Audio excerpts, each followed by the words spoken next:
جب اسماعیل علیہ السلام نے ہوش سنبھالا تو ایک بار پھر ایک عظیم آزمائش کا وقت آ گیا۔ ہوا یوں کہ ایک مرتبہ ابراہیم علیہ السلام مکہ تشریف لائے۔ ایک جگہ آرام کے لیے بیٹھے کہ نیند کی وادی میں پہنچ گئے۔ نیند میں انہوں نے خواب دیکھا کہ اپنے لخت جگر کو اپنے ہاتھ سے ذبح کر رہے ہیں۔ ساتھ ہی آنکھ کھل گئی۔ ابراہیم علیہ السلام جانتے تھے کہ انبیاء کرام کے خواب حقیقت ہوتے ہیں، اللہ کی طرف سے وحی ہوتے ہیں، اور شیطان کسی صورت ان کے خواب میں نہیں آ سکتا۔ لہٰذا انہوں نے اس خواب کے مطابق عمل کرنے کا پختہ ارادہ کر لیا۔ کسی قسم کی پریشانی کا شکار نہ ہوئے۔ اللہ رب العزت نے اس عظیم اور تعجب خیز واقعے کا قرآن مجید میں ذکر کرتے ہوئے فرمایا، اور ابراہیم نے کہا میں تو ہجرت کر کے اپنے پروردگار کی طرف جانے والا ہوں، وہ ضرور میری رہنمائی کرے گا۔ اے میرے رب، مجھے نیک بخت اولاد عطا فرما۔ تو ہم نے ایک بردبار بچے کی بشارت دی۔ پھر جب بچہ اتنی عمر کو پہنچا کہ اس کے ساتھ چلنے پھرنے لگا تو ابراہیم نے کہا میرے پیارے بیٹے، میں نے خواب دیکھا ہے کہ میں تجھے ذبح کر رہا ہوں، اب تو بتا تیری کیا رائے ہے؟ ابراہیم علیہ السلام نے اسماعیل علیہ السلام سے رائے لی۔ سبحان اللہ، انہوں نے جواب میں فرمایا اے ابا جان، آپ کو جو حکم ملا ہے کر گزریے۔ یہ نہیں کہا کہ مجھے تو حکم نہیں ہوا، بلکہ فوراً سر تسلیم خم کر دیا، اس لیے کہ وہ جانتے تھے انبیاء کا خواب حقیقت پر مبنی ہوتا ہے، اللہ کی وحی ہوتا ہے، اس لیے بالکل پریشانی ظاہر نہ کی۔ یہ تک نہ پوچھا مجھے کیوں ذبح کر رہے ہیں، یا میرا کیا جرم ہے، یا آپ کے پاس کون سا صریح حکم آیا ہے۔ انہوں نے ایسی کوئی بات نہ کہی۔ اللہ کی فرما برداری اسی کو کہتے ہیں۔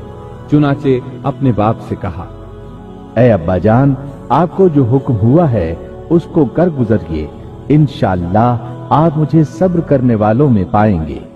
باپ بیٹا دونوں ہی مصمم ارادے کے ساتھ اللہ کا حکم پورا کرنے کے لیے پیش ہو گئے۔ اسماعیل علیہ السلام نے اپنے والد محترم سیدنا ابراہیم علیہ السلام سے کہا جب آپ مجھے ذبح کرنے لگیں تو میری پیشانی کو زمین پر رکھ دیجیے گا تاکہ آپ کو میرا چہرہ نظر نہ آئے اور کہیں آپ کے ہاتھ رک نہ جائیں، چہرہ دیکھ کر آپ پر شفقت پدری غالب نہ آ جائے۔ اب ابراہیم علیہ السلام نے بیٹے کی پیشانی پکڑ کر زمین پر لٹا دیا، جیسا کہ اللہ تعالیٰ نے فرمایا۔ جب دونوں مطیع ہو گئے اور ابراہیم نے اسے پیشانی کے بل لٹا دیا، اب انہوں نے چھری پکڑی اور گردن پر چلا دی، لیکن چھری نے گردن نہ کاٹی، بالکل اسی طرح جیسے آگ نے ابراہیم کو نہیں جلایا تھا، اس لیے کہ چھری میں کاٹنے کی طاقت اور آگ میں جلانے کی صلاحیت اللہ کے حکم کے بغیر نہیں آ سکتی۔ اللہ نے دونوں سے یہ طاقتیں سلب کر لی۔ اب ابراہیم زور لگا رہے ہیں، ادھر اسماعیل علیہ السلام کہہ رہے ہیں ابا جان جلدی کیجئے، چھری چلائیے۔ اللہ تعالیٰ نے اس واقعے کا ذکر یوں فرمایا ہے، جب وہ دونوں مطیع ہو گئے اور ابراہیم نے اسے پیشانی کے بل لٹا دیا۔ اس مطیع ہونے سے مراد اللہ کے حکم کو نافذ کرنا ہے۔ اب ظاہر ہے مطیع تو وہ پہلے بھی تھے، لیکن یہاں اسلما یعنی مطیع ہونے سے مراد کامل اسلام ہے، نہایت واضح اور حقیقی اسلام مراد ہے، اس لیے کہ کامل اسلام وہی ہوتا ہے جس میں بغیر کسی تردد اور توقف کے اللہ کے امر اور نہی کی تصدیق کی جائے، یہ تھا حقیقی اسلام۔ ہاں تو چھری چلتی رہی، گلا نہ کٹا، اس لیے کہ امتحان اور آزمائش کی تکمیل ہو چکی تھی۔ یہ بات ثابت ہو چکی تھی کہ اللہ کا حکم نافذ کرنے میں دونوں پوری طرح کوشاں ہیں۔ اللہ تعالیٰ بھی فرما برداری ہی کا صلہ عطا فرماتے ہیں۔ چنانچہ آواز آئی، ہم نے اسے پکارا اے ابراہیم، تو نے خواب کو سچ کر دکھایا، یقیناً ہم اسی طرح نیکوکاروں کو جزا دیا کرتے ہیں۔ یقیناً یہ ایک کھلی آزمائش تھی۔